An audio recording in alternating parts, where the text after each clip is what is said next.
Hola, ¿qué tal amigos? Bienvenidos a Java Manía. El tema de hoy son las estructuras de control y vamos a continuar con la sentencia for each, que básicamente la sentencia for each o el ciclo for each es una versión simplificada del ciclo for básico que ya hemos visto.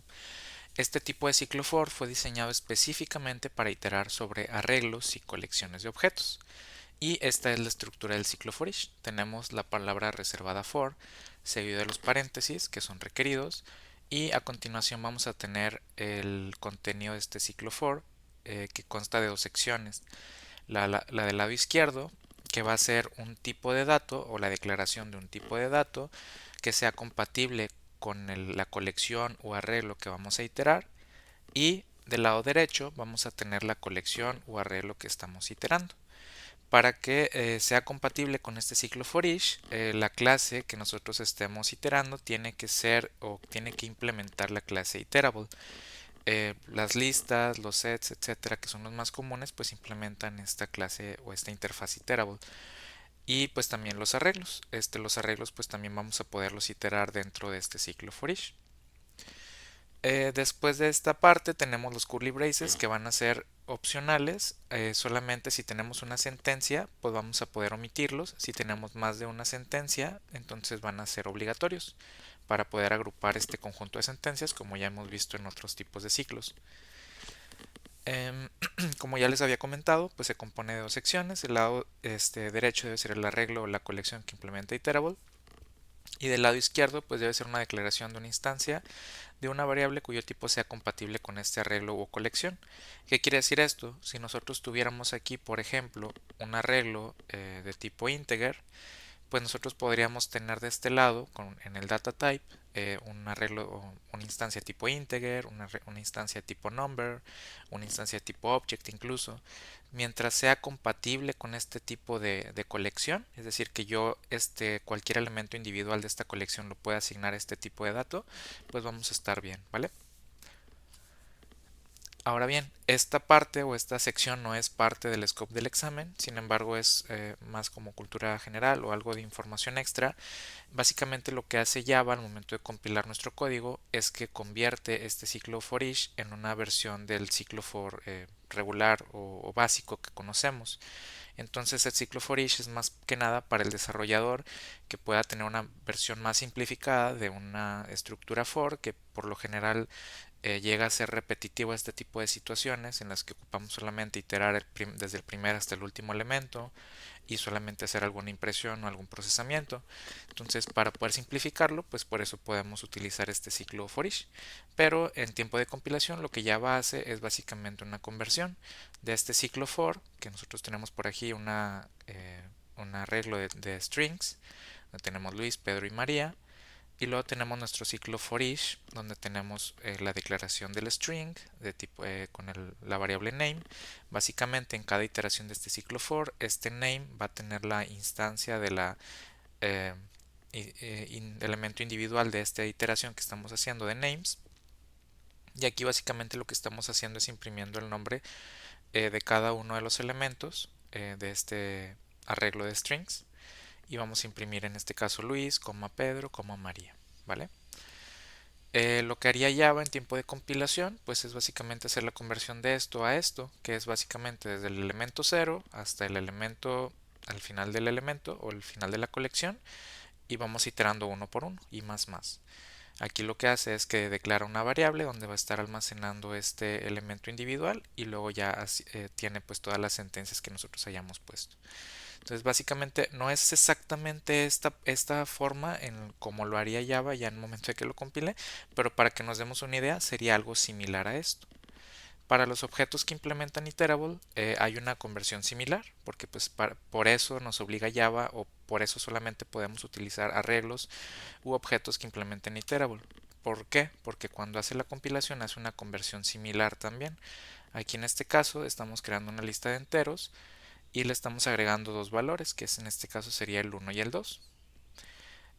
Luego tenemos nuestro ciclo for each, donde tenemos esta int value, que es la declaración de nuestra variable que se va a estar iterando en cada iteración del ciclo, y nuestra lista de values. Y pues estamos haciendo también una impresión del valor separado por una coma.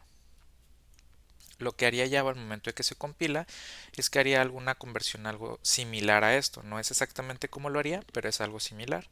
Tendríamos la parte de la inicialización, que es la primera sección, una asignación del iterator, de la lista o la clase que estemos iterando.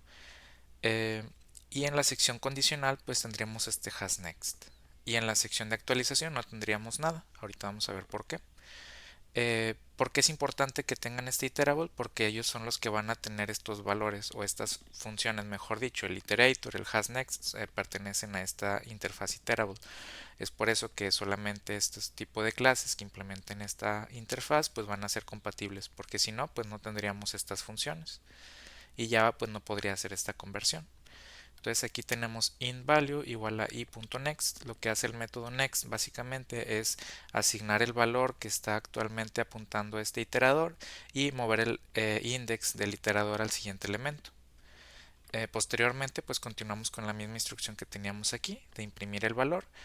Aquí lo que hace el ciclo for es validar si hay un siguiente elemento. En caso de que sí, ese elemento, como ya está en la siguiente posición, se extrae y se mueve a la siguiente posición, y así sucesivamente hasta que el iterator apunte a un elemento que ya no existe. Cuando esto pasa, i.hasNext nos regresaría falso y saldríamos del ciclo. Entonces básicamente esta es la conversión a grandes rasgos que podría estar haciendo Java en tiempo de compilación. Entonces esa es la explicación de por qué solamente estos dos tipos de elementos, arreglos y clases que implementen iterable van a ser compatibles con este tipo de ciclos, ¿vale? Muy bien, ahora vamos a ver algunos ejemplos en código. Aquí yo tengo declarada una lista de enteros y le estoy agregando tres elementos. Los primeros elementos son null y el tercer elemento es el número 1. En el primer escenario que tenemos aquí, solamente es para ejemplificar que esto no marcaría ningún error en tiempo de ejecución. Básicamente el print, cuando se detecta que hay un elemento null, imprime el string null. Entonces esto sería válido, imprimiría null, null y 1. Probablemente no lleguen a ver este ejemplo en el examen, pero si se lo llegan a topar, pues para que sepan que pues esto sería algo completamente válido. En el escenario número 2 tenemos un null pointer exception porque Java va a tratar de hacer un unboxing. Las clases Grapper las vamos a ver más a detalle en el capítulo 3. Sin embargo, pues es bueno que desde aquí los vayamos conociendo. Nosotros estamos iterando aquí una lista de enteros y estamos asignando este número, es decir, cada elemento individual se va a estar almacenando en esta variable num, que es de tipo integer. Y hasta aquí no tenemos ningún problema.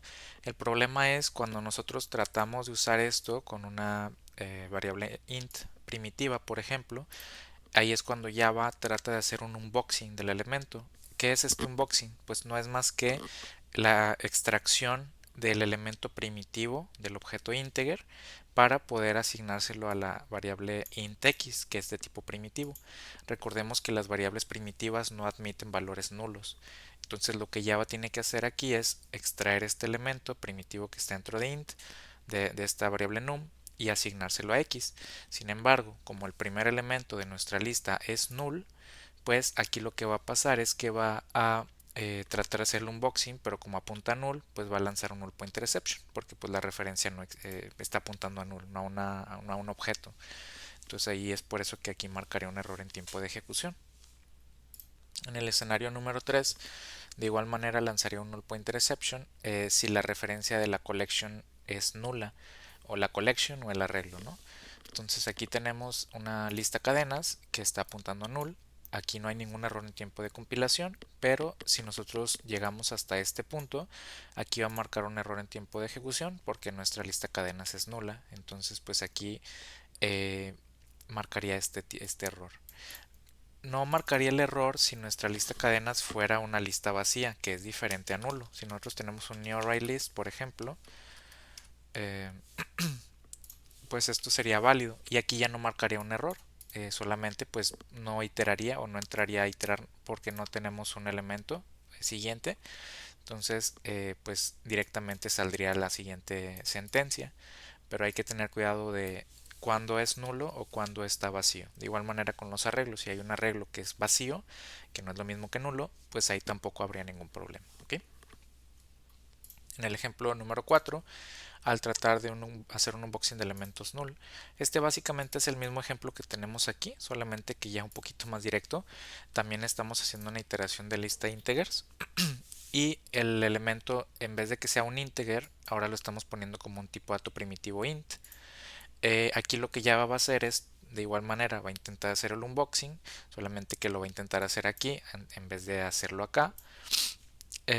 Y al momento de que hace el unboxing, pues ahí marca el null pointer exception porque el primer elemento es nulo. ¿Okay? El ejemplo número 5, pues aquí este no va a compilar porque este string es bueno, este objeto es un string, no es un arreglo que implemente o un objeto que implemente iterable. Este ejemplo sí me llegó a tocar verlo en el examen y básicamente lo que hacen es que tú pienses que esto es una lista, porque en el examen pues no vas a tener como estos colorcitos o todo esto que hace que se diferencie de una lista, un objeto, etcétera. Entonces, si tú te vas con la finta y dices, ah, no, pues esto es una lista, lo va a iterar y va a imprimir los nombres, pues bueno, el error va a estar ahí porque no va a compilar. Básicamente nosotros no podemos poner aquí algún objeto que no implemente iterable o que sea un arreglo. Entonces, como el string no implementa iterable, pues aquí habría un error de compilación. En el ejemplo número 6, este es un ejemplo de que tampoco compilaría en caso de que nosotros pongamos un tipo de dato que no es compatible con el arreglo o colección que estamos poniendo del lado derecho. En este caso yo estoy poniendo un arreglo de tipo int y luego en el tipo de dato de la izquierda estoy poniendo un tipo de dato string que pues no es compatible, ¿no? Yo no puedo asignar un entero a una string, entonces por eso no compilaría. En el ejemplo número 7, usar una variable del for fuera del ciclo. Si yo intento utilizar cualquier variable que yo haya declarado dentro de mi ciclo for, fuera de este ciclo for, pues va a haber un error de compilación porque ya no existe mi variable. Mi variable solamente va a vivir en el scope desde que inicia mi ciclo for hasta donde terminan las llaves, ¿vale? Todo lo que esté adentro pues sí es válido. Si yo intento usar por ejemplo esta variable fuera del ciclo for, pues esto ya no va a ser válido porque esta variable ya no existe fuera de este ciclo. Entonces hay que tener también mucho cuidado porque en el examen algo muy común es que ponen una lógica súper compleja dentro del ciclo for y luego imprimen o tratan de usar una variable como esta fuera del ciclo y pues inmediatamente ya sabríamos que no compila. Entonces si se llegan a topar con ese tipo de situaciones, pues antes de revisar toda la lógica de la aplicación, revisen primero si no hay algún tipo de trampa como estas y pues inmediatamente identifiquen si compila o no compila su programa. ¿Okay? En el ejemplo número 8, este sí compila correctamente. Aquí podemos declarar una variable del tipo de dato que sea compatible con el array o colección que estemos iterando. Esto lo habíamos visto anteriormente en la presentación. ¿Qué quiere decir esto? Que básicamente nosotros podemos poner el tipo de dato que nosotros queramos aquí siempre y cuando el elemento del tipo del arreglo o colección sea compatible o sea asignable a este tipo de dato. Entonces, por ejemplo, aquí yo tengo un tipo de dato integer. Entonces, el integer yo puedo asignarlo a una clase de tipo object porque es la clase padre. Yo también podría asignarlo a number porque también es clase padre de integer. Yo podría asignarlo también a integer porque sigue siendo pues aquí en este caso es el mismo objeto, el mismo tipo de dato. Pero pues yo no le puedo asignar string, por ejemplo, ¿no? Porque pues esos son tipos de datos incompatibles que yo no puedo asignar un integer a un string directamente. En el caso contrario, nosotros no podemos hacerlo al revés. Es decir, si yo declaro aquí un objeto de tipo object, yo no voy a poder asignarlo a un tipo de dato menor. En este caso, pues tendría que ser directamente object para que esto funcione correctamente. Este tipo de asignaciones, pues no, realmente no es algo específico del ciclo for, sino de Java en general. Nosotros no podemos asignar un supertipo a un subtipo. Esto como quiera lo vamos a ver un poco más adelante cuando veamos toda la parte de herencia, polimorfismo, implementación de interfaces, etcétera, ¿no? Pero pues al momento para que lo tengan en cuenta, que realmente no ocupamos o no necesitamos usar el mismo tipo de dato, pero que sea un tipo de dato que pueda ser asignable a la variable que estamos declarando aquí, ¿ok? Y bueno, pues entonces esto sería todo por el video de hoy, chicos. Muchas gracias por verlo.